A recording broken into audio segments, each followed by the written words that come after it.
Beelzebub as the 8th fighter for the gods was controversial, yes, but without a doubt a monster who belongs around the top as one of the strongest characters in all of Ragnarok. But how strong was he really? Is the Lord of the Flies worthy of all this praise?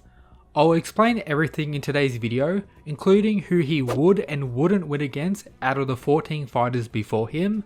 First up, Beelzebub's abilities, which work in the following way. He has control over vibrations, which come from his ability known as Beats of the Devil's Wings, which results in his hand becoming an incredibly sharp blade.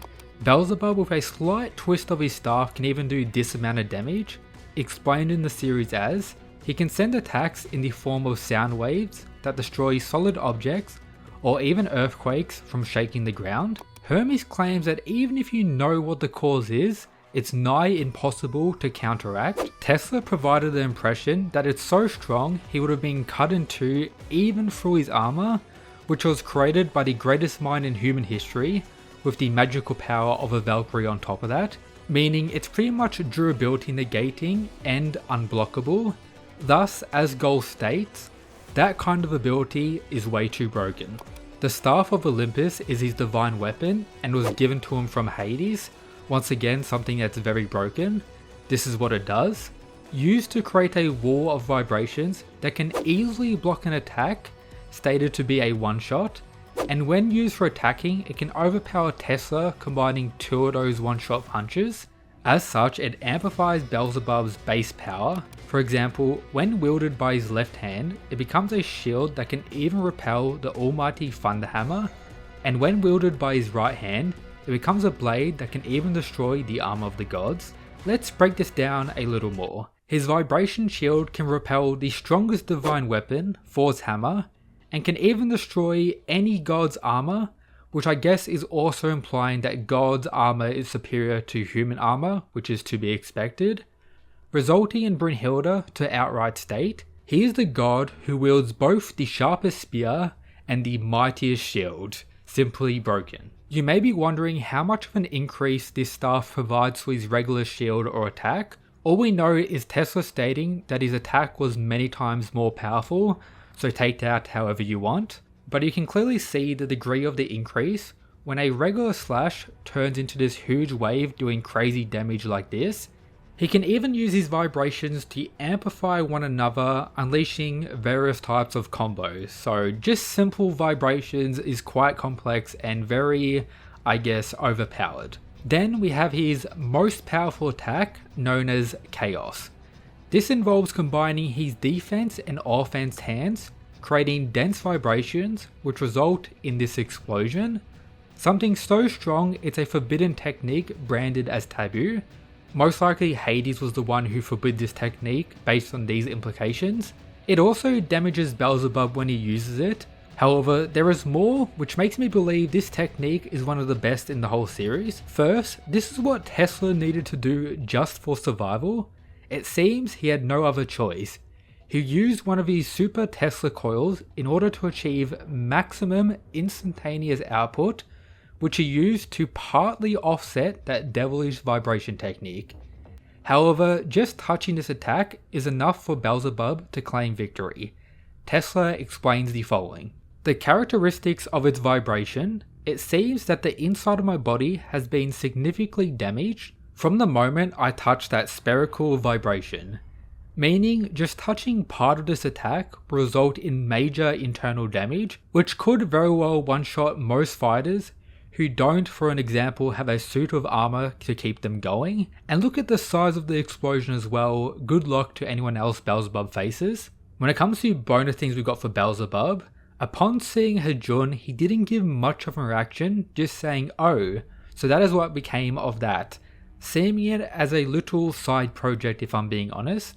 With the Greek gods claiming that the act of using Zero as soil for someone like a Jun to spawn requires someone with high levels of technical skills to such a degree that they only think of one person, Beelzebub. So you could even say when it comes to that skill set, Beelzebub is at the top of the verse. He is a very powerful god that even with someone like Odin pulling off on Beelzebub and saying, I've waited a long time in preparation for this battle, I will permit no one to disrupt it, Beelzebub just stares back fearlessly, saying, "Intriguing," which just leaves Odin stunned. So even in the presence of someone like Odin who did this early in the series, Beelzebub is just chilling. With this connecting to his goal of wanting to make something that's able to kill him, he's able to easily outspeed and take out one of Adamas's hands, claiming that he wishes to wipe out all of humanity. The commentator claims that even the gods fear and revile his cursed power. Whether it's offense or defense, Beelzebub has no weak spots. Regardless of Tesla getting faster out of nowhere, Beelzebub was still able to react, with the claim of instantaneous attacks as well. Beelzebub was able to overcome Tesla's unpredictable movement, the Tesla step, after only seeing it once, with Zeus even claiming that it's quite the tricky technique. "I've never seen maneuvers like that until now." Adamas mentions that when it comes to fighting, Beelzebub's among the best Helheim's got, and Zeus, who's next to him listening, doesn't disagree. Become a mad lad by subscribing, and if this video hits 5k likes, I'll drop my How Strong is Nikola Tesla, an absolutely goated character. A younger Beelzebub faced and was defeated by Hades, while clearly somewhat injured as shown here, but the reason he was here was to try and let Hades kill him.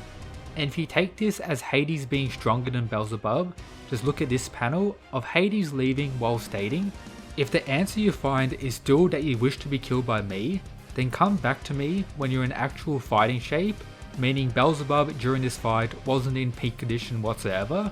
Lilith's tattoo and the Satan within Beelzebub results in this: "Even if I deliberately allow someone to kill me, I cannot find death. This tattoo will not allow me to die." Beelzebub's adaptation seems to be very good, with Hermes claiming in regard to Tesla's teleportation, knowing Beelzebub with his battle sense that he boasts fondly of, it's possible he's already formatting a counter for that technique after seeing it just once. Beelzebub was able to survive a direct hit from the one-shot attack when Tesla teleported into his blind spot, and straight away understood everything about it, and we get to see this at the end of the fight as well. As shown here, Tesla unleashing the unavoidable attack by teleporting one of his arms, and Beelzebub casually blocks it with his staff and goes in for the one-shot heart-piercing attack, proving once again that once he sees an attack, he's already able to overcome it. Beelzebub's defense is so good that even someone like Jack is not sure how to break through it. Take this level for his defense, potentially an infinite number of these one-shot blows from Tesla is still not able to break through it. Ones that are so fast, someone like Sasaki post Poseidon fight is shocked by the speed. We also get another commentator panel claiming Beelzebub is the strongest of the underworld. Now going over who Beelzebub would and wouldn't win against. So these are the characters I believe Beelzebub is more likely to defeat in a one-on-one battle in really any type of arena we got in Record of Ragnarok. If you want dedicated videos for any of these matchups, let me know down below. The either way category is Buddha and Sasaki. Sasaki, due to his predictions, may be able to do something, and Buddha's future side as well. Then Adam and Zeus I think still are above the likes of Beelzebub. Adam will just be a better version of him, and then Zeus surpassing time way too much still. But that's everything for today's video. I hope you enjoyed. Check out all the other stuff in the description if you haven't already. And of course, shout out to the Mad Lads who support the channel via the Patreon. That's it guys.